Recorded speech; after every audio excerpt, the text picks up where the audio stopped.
ನೈಋತ್ಯ ಮುಂಗಾರು ಈ ತಿಂಗಳ 26ರಂದು ಕೇರಳಕ್ಕೆ ಅಪ್ಪಳಿಸುವ ಸಾಧ್ಯತೆ ಇದೆ.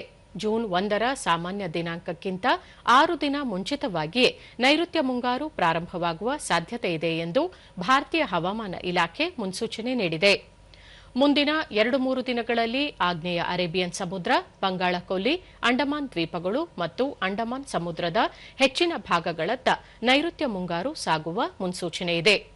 ಅಂಡಮಾನ್ ಮತ್ತು ನಿಕೋಬಾರ್ ದ್ವೀಪಗಳು, ಅರುಣಾಚಲ ಪ್ರದೇಶ, ಅಸ್ಸಾಂ, ಮೇಘಾಲಯ, ಕರಾವಳಿ ಕರ್ನಾಟಕ, ಕೇರಳ ಮತ್ತು ಮಾಹೆಯಲ್ಲಿ ಇಂದು ಭಾರೀ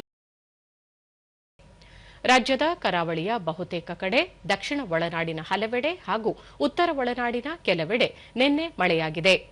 ಉತ್ತರ ಕನ್ನಡ ಜಿಲ್ಲೆಯ ಬಹುತೇಕ ಕಡೆಗಳಲ್ಲಿ ಇಂದು ಭಾರೀ ಗಾಳಿ ಹಾಗೂ ಮಿಂಚು ಗುಡುಗು ಸಹಿತ ಮಳೆಯಾಗುವ ಸಾಧ್ಯತೆ ಇದ್ದು, ಮೀನುಗಾರರು ಸಮುದ್ರಕ್ಕೆ ಇಳಿಯದಂತೆ ಮುನ್ನೆಚ್ಚರಿಕೆ ನೀಡಲಾಗಿದೆ.